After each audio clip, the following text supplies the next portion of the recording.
Welcome to Joe's Astrology, and I want to get into the Mars and Venus phase in this video.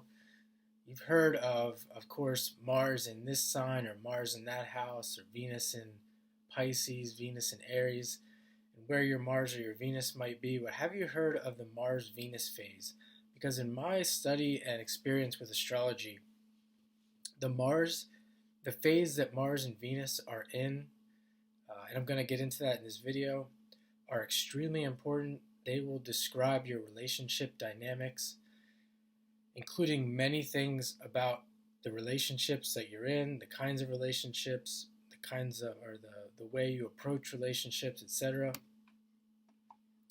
And I'm going to get into that in this video.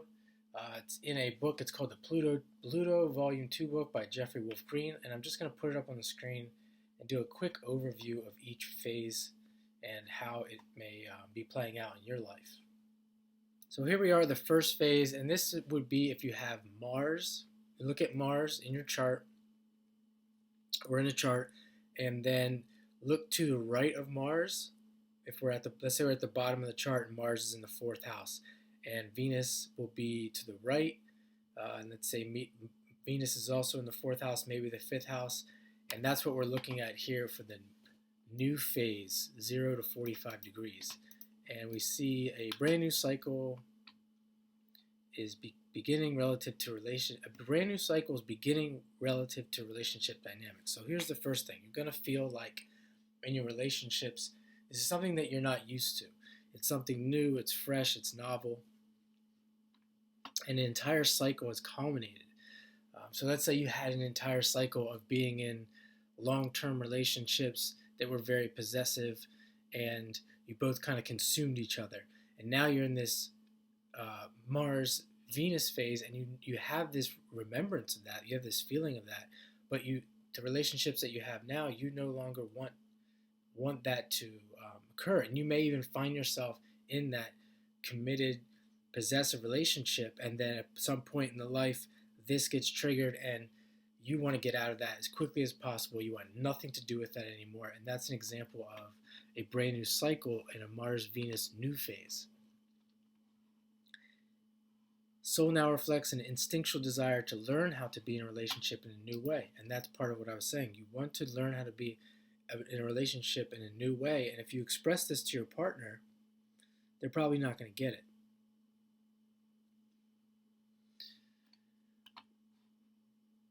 This new way is not consciously known. As a result, the soul desires requires the freedom to initiate all kinds of new ways of being in relationships with people. So a person could find themselves at 20 years old in this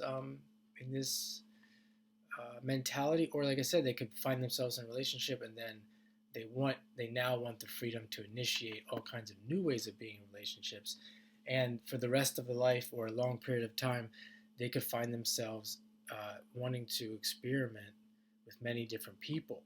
And they may even wonder why they can't get into a relationship. So a person may not even really be aware of this and think, why is nothing working for me? Why do I think this way? And this could be a reason why you think the way you do, even though you may not want to think like that.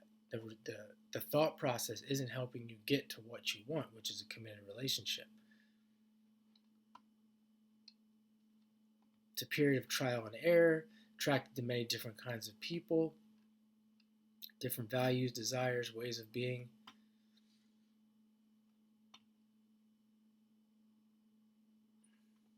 Okay, so there's the new phase. Let's move to the crescent phase, the 45 to 90 degrees.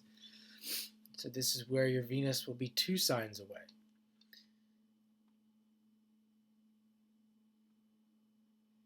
The desire of the soul to begin to establish in a concrete and real terms what it has realized during the new phase. So this is a point where a person's coming out of the new phase. They've tried a bunch of things. They've tried a bunch of people. They've tried a bunch of different ideas, and they're learning. You think of crescent phase as more of like a second house Taurus phase, where you kind of know. You want to start, well, I should say but you want to start establishing what your values are. So, okay, I've learned a lot from my experience, and now I want to kind of put it into practice. As it says here, this will require great effort as the new evolutionary cycle begun during the new phase is still very young. So here you can see maybe you're getting into relationships, or like this might be an experience a person might have. They're getting into relationships, they're not lasting very long, but like say they last a year or two, and never really leads to marriage, let's say, or it leads to marriage and it's a quick divorce, uh, because it's still you're putting in the effort, whereas before it was just like try this, try that. Now you're actually putting in real effort. Okay, I kind of know what I want. Let me give this a longer try rather than just the quick. Think of Aries first phase, new phase, in and out very quickly. The temptation to borrow, adopt, or mimic the ways of being in a relationship and the values that those ways symbolize that culture, society sanctions is strong. So here's where you see, like I said, that you could be married. You could be, you get into these long-term relationships and you just get married because you're just conforming and copying what everyone else is doing. In order to withstand and resist this temptation, the soul must look deep within itself and remain in touch with the emerging value associations that will define its orientation to the new relationship archetype. And of course, this can be very common because, when you're in society and you have a few relationships within a 5-year period, and you have friends and you have family, and they want to know like what's going. They might criticize you. What's going on? I've been married for 10 years. Etc. And been in the same relationship for 10 years. But you jump around. They may make it seem like it's not normal. Every year, different relationship. And from your standpoint, from the resonating truly with the Mars-Venus crescent phase, it's not abnormal at all. It makes perfect sense. The key is for the soul to manifest the courage to stand apart from society, so that internal awareness of what these new value associations are can be sustained. So he's saying that manifesting the courage to ignore these people and do what's right for you, you can actually individually learn. Whereas let's say you decide to just go with what everyone thinks and you're not really acting on your own value system and your own what you feel internally because you don't have courage, you want to be like everybody else, you don't want to be criticized, etc., you can stymie your learning process. You're no longer learning in terms or in regards to your relationship dynamics. And there are many people that find themselves in the entire life in this phase that no longer are learning about themselves anyway. So here we have the first quarter phase. And that would be at 90 degrees to 135. So it could have like a Mars in Aries and a Venus in Cancer or Leo. That would be an example of a first quarter phase.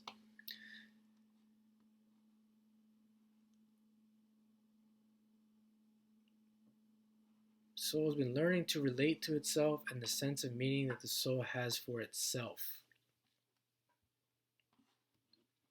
So this person would have had at least beginning to, it says here, has beginning to learn the courage to stand apart from everyone else. So they've had some experience where, like, let's say they've been through the process, and we're talking about lifetime to lifetime here.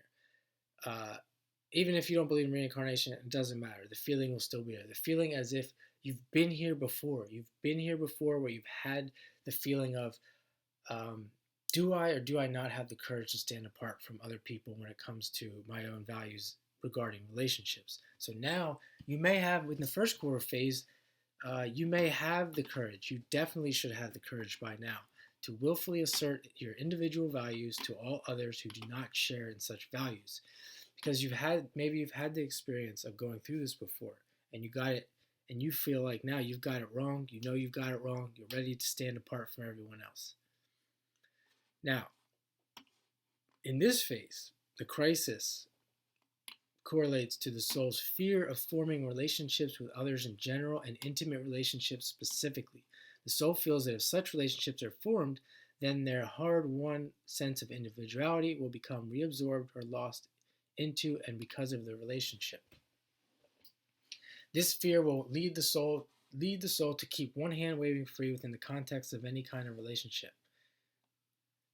The soul attempts to guarantee its individuality by always leaving the back door open, so to speak. This can create real relationship conflicts for such a soul, especially in an intimate relationship, because the soul cyclically appears to totally engage, then totally disengage. Now, I'm going to focus on this phase. This is the phase of the square, more so than any other, because I have done an extensive amount of online dating, and this is the number one phase I find in females. I can only speak to females, but I'm willing to guess it's the same for males regarding online dating. And this would be the number one reason why, if you think online dating is trash, this is one of the major reasons why that would be the case, because you have the idea of individuality. It correlates with Uranus. It would correlate with someone using the internet. It's just the way it works. You can maintain your sense of individuality by getting into a relationship. The idea of getting into a relationship and then getting out, getting into a relationship and saying, hey, I just met you, it's the internet, we've only been on 2 dates, I can find other dates so quickly.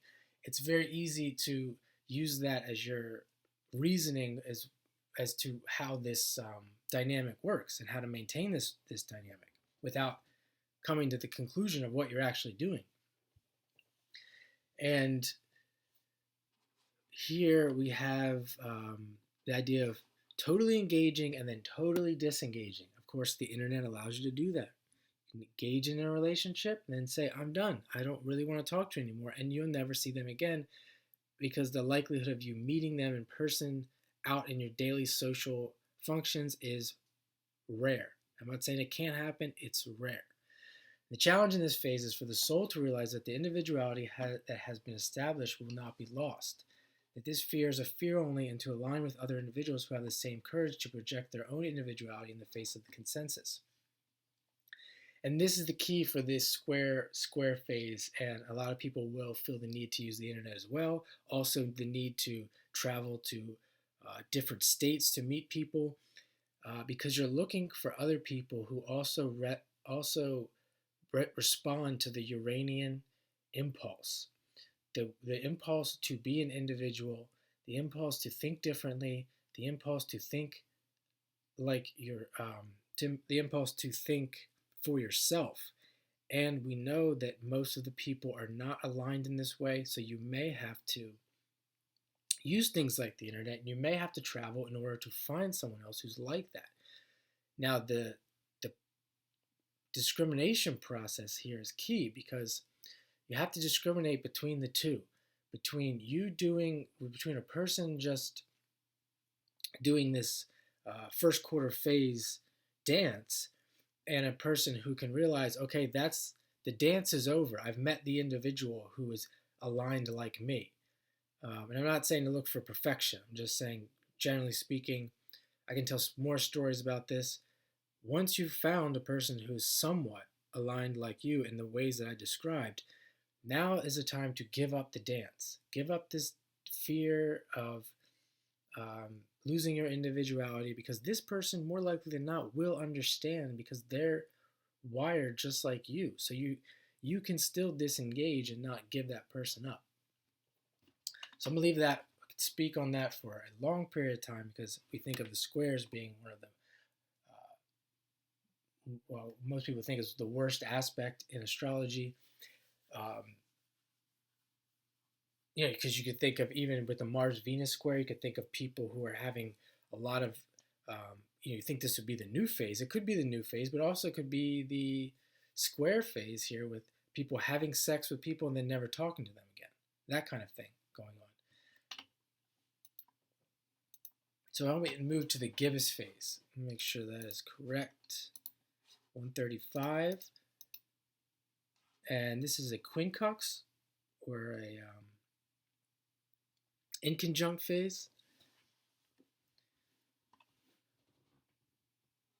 Merging out of the first quarter phase, the soul must now learn to inwardly and outwardly adjust how it has been relating to itself and others. The nature of these adjustments reflects the soul's intention of preparing itself to relate to others on an equal basis. So now we think of the inconjunct, the gibbous phase, the Virgo phase. The person really has a lot of experience to draw from. And this could be, if you have a Mars, Venus, and phase, you could just run through all the first few phases I mentioned in a lifetime, and then get to this point. You can do all this in a lifetime. And the difference with that and this is when you get into the gibbous phase, the person may be constantly wanting to analyze the relationship based on a lot of the things I talked about. A lot of them, I'm not going to go through all of them again, but they're constantly thinking through all this. They're never really able to get to a point where they're on an equal basis, where they're in like a full phase where it's like both committed, no need for therapy and things like that, and no need for the overthinking. And this person here is very much thinking a lot about these adjustments that they need to make. Necessary evolved through a deep and self-centered orientation to itself as part of a focus on self-development. You see, the necessary reason for this is that they need to work on, for some other reason, they need to work on their self-development. They can be very self-critical. Think of all the ways that Virgo acts. There's a crisis. The soul might feel victimized by others. The challenge here is for the soul to realize that it intends to humble and deflate itself in the phase of development. Understand in this way, the soul can then adjust how it is interpreting the critical messages of others. So, not being defensive. Maybe there's a reason why other people are saying the things that they say. Humble, that's the idea of humility. You don't have to take what they say and take it as gospel or just start applying it. You can listen humbly,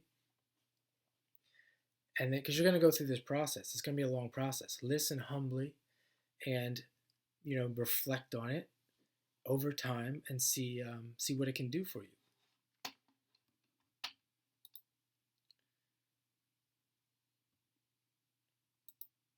The full phase. Now, following the gibbous phase, the soul has now learned to adjust its ways of inwardly relating to itself and others. Mars and Venus are now archetypally in opposition. It must struggle to learn how to balance its own needs and desires within the context of other people's needs and desires. Soul is now learning how to be equal among other people. And as I said, a person can do this regardless of the phase they're in. They can go through this process in their life. If this was a psychology class or a psychology lecture, they might be talking about going through all of this personally for yourself, deliberately, intentionally, in order to be in a better relationship. So here we see the person has lots of experience of learning. You think of the whole first half of the zodiac, Aries through Libra. They have a whole bank. They have a whole bank book full of experience learning on how to be in a relationship. They know themselves well or better for their situation, and they now need to balance that with the other person's process, the other person's Mars-Venus process. And here he puts it as other people's needs and desires. Learning how to listen to others in such a way to actually hear what they're saying, to objectively understand the meaning reflected in others' values, and to confirm the needs that emanate from those values. Learning how to give to others, and learning that by giving it will receive exactly what it needs from others without asking. This as opposed to the first, the gamut of first phases where you aren't actually listening to other people. It's all about the self. It's all about learning for you because you don't know any of this. And especially if you think of a young soul, a very young soul, think of a very young soul just coming into life as a human. They will not know hardly any of this. And if it's their karma to learn certain things, it can get pretty ugly if you can imagine. But here the other person, the person is learning that it's not just about me now. I have to learn how to make this work with another person because there is another person involved. They may be used to other people just giving them everything that they want and need. But now they're meeting people who aren't. This may play out this way too. They may be now meeting people that aren't doing that, and they may be in shock. These people are standing up to them and saying, "You're not considering about my needs and desires, and that's not going to work. It's not all about you."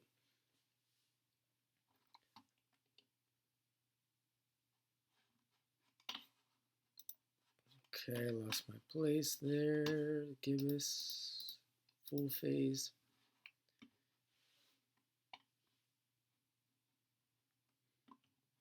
It says here the soul, for a state of balance to occur, the soul must learn how to honor the instinctual impulses that reflect the need to be alone with the need for intimate or social interaction, and to honor these instincts as they occur. The soul is learning how to give to an intimate partner exactly what they need, according to the partner themselves, as opposed to what the soul thinks they need. This requires true listening, which will allow for an objective awareness of the other's reality. When this lesson is learned, the soul will have a partner who does exactly the same for them.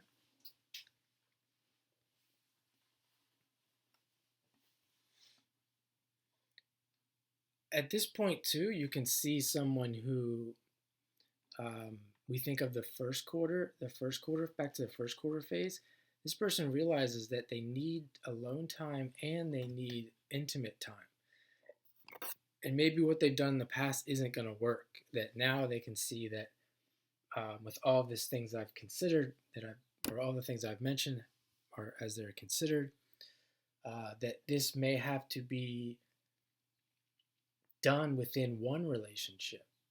It's not about not jumping from different relationships. It's within the same relationship, realizing that they have to make it work. Where I need my alone time, but I'm not going to give you up, and you need your alone time, and I'm not going to give you up just because you need some alone time. And they learn how to make that work together as a partnership. Here is a little typo there. Now we see the disseminating phase. And by the way, this is all as well. Like if you have these phases, like you have Mars, Venus in a full phase, it doesn't mean that you're an expert at that. It could mean that you're in a process of learning that specifically more so than any of the other phases. Following the full phase, the soul has now learned to understand the nature of the overall social system. The soul is now able to actualize and integrate its specific value system, the needs these values reflect, an overall sense of meaning for its life into the social and societal sphere. So this is where you would see marriage. From my perspective, what I think he's saying here, you would see very successful married couples that are, like, let's say, for example, you have a woman who's a doctor, very successful doctor, and then you have a man who's also might be a very successful professional person, and they've been married for 40 years.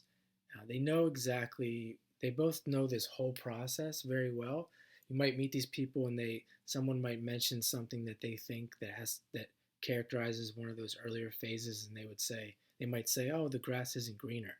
They might throw like one of those phrases at you. The grass isn't greener on the other side. All those phrases that you can think of. They're not even going to consider some of these ideas because they know through maturity and experience that, at least from their experience, that these things don't work. And of course, if they're trying to integrate into the social sphere society that we live in today, in today's context of today, those things are dangerous. They need to be married. They need to have that stability, financial stability, emotional stability to do the job, to be successful at the job that they have. And I'm not saying you have to be married to be successful, but the majority of people will respond that way. Social interactions are not difficult during this stage. Intimately, the soul knows what it desires and values from another and will attract others who also know what they desire and need.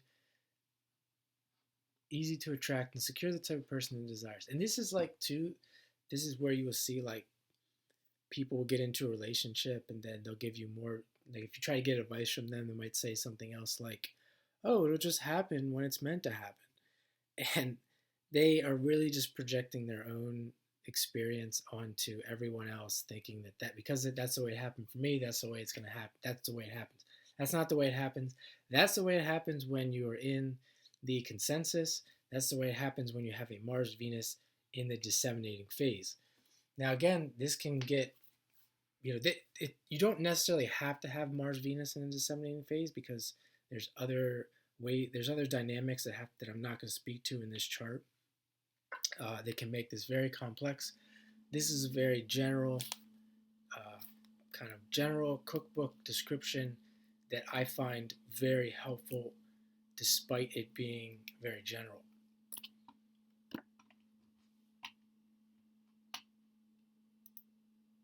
The last quarter phase. And this one here, I also see a lot of with internet, through meeting people on the internet. See a crisis of values and the meaning of life that those values symbolize begins to occur. And I think that's why I see that, because you see these people, they begin to have a crisis regarding their religious beliefs, regarding the meaning to life. And especially for someone like me, if you've went through this process too, you will also meet other people like that. Which again, I could be saying that because it reflects my own development. The soul will now begin to desire to expand its level of awareness in order to relate to itself in a more universal sense, to leave behind the evolutionary limitation of relating to itself as a socially defined entity. So here we're really getting away from society and even the sense of individuality, and kind of meshing into the collective in a good way, in the sense that you may see, you may be able to relate to people of all cultures. You may be a worldly person, someone they might call a third culture kid, or becoming a third culture kid regarding these dynamics. I think that's what they call it. You may find yourself being in a relationship with different races, different ethnicities in different countries, or even just in different, in your own community, in different and unique ways that other people might might see as being different or unusual.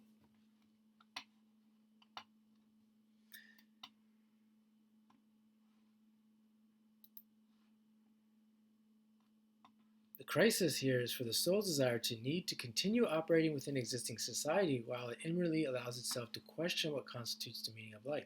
That's the challenge here. Remain in communal life in society because we are social creatures. We are social animals. So many people find themselves denying that during this phase, and then not realizing for a long, long time that how damaging it is, and how that they need to balance the two. And you can balance the two.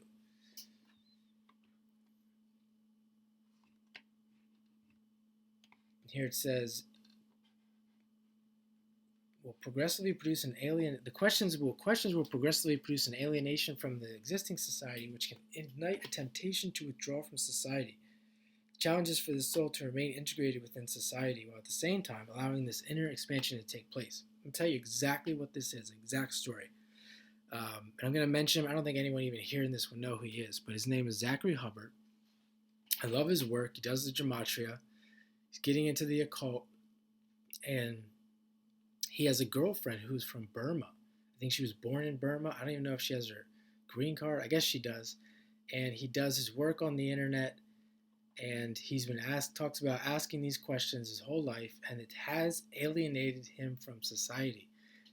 And you see that his day-to-day life, regardless of what his purpose is or what he's doing, he sits in a room on a computer away from out of society with his girlfriend slash wife, who isn't even from this country, and also I believe is so busy that they don't actually interact within society. That's an example of withdrawing from society.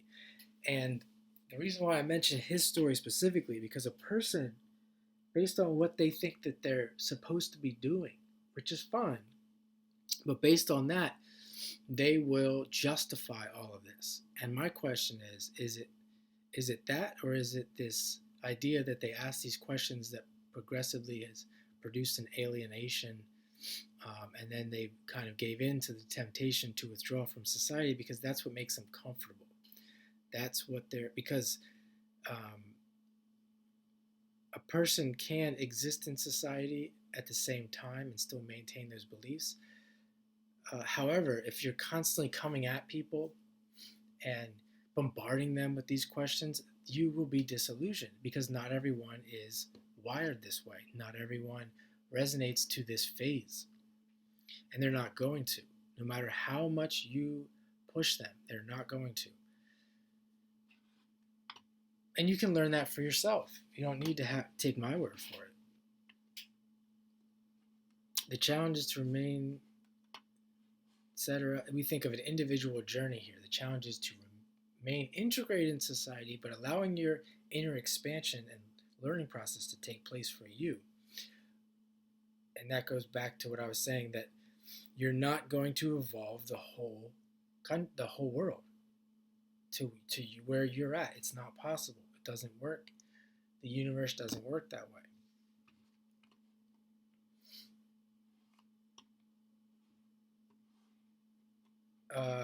And then it requires an intimate other who is also in the same phase. When this does not occur, the dynamics within the relationship will be contentious because of the conflict of values that will exist between the two people. This will produce a progressive alienation within a relationship, as there will no real basis of relating to one another in a meaningful way. This is inevitable if you're being honest with yourself. If you do not find someone if you're in this phase, find yourself in this phase, and it is important to you, then this conflict will be inevitable. If you find yourself in the next phase, which I'm going to get into, and you have surpassed this phase, you have, I'm thinking of another word other than surpassed, I can't think of it, trans something this phase, then you could potentially exist in a relationship without having the conflict of values. Get into that here in the next phase, and that is the balsamic phase. This will reflect the soul at the culmination of an entire evolutionary cycle. The soul has now defined its own values, ways of relating to itself and other people, and its sense of life's meaning. As a result, there will be a core detachment and alienation from existing society, which will offer nothing to the soul that is relevant or meaningful to its desire and need to embrace ultimate or transcendent principles. The alienation from societal norms and precepts will drive the soul deep within itself. This soul will be highly reflective and essentially introverted, and will need to form relationships with the spiritual principles of life. This would mean forming relationships with spiritual teachers or gurus. Other souls may project the that's the word I was thinking of. Transcendental meanings that they seek on other people.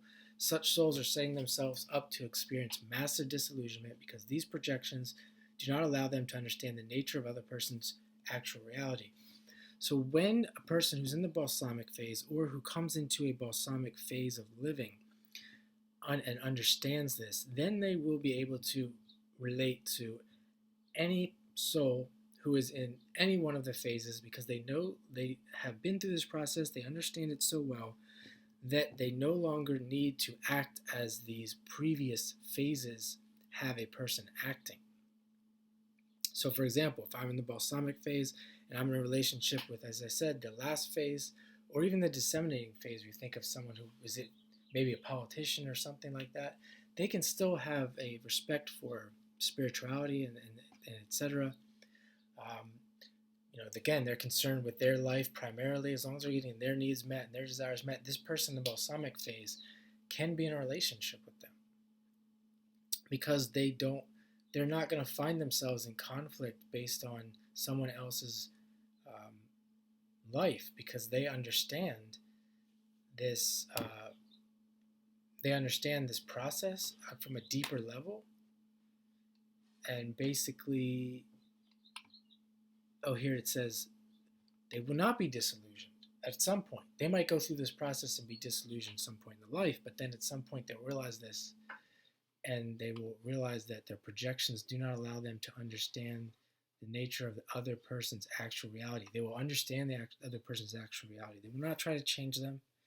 There will be no conflict, because they understand that the two are two separate individuals on two separate evolutionary journeys.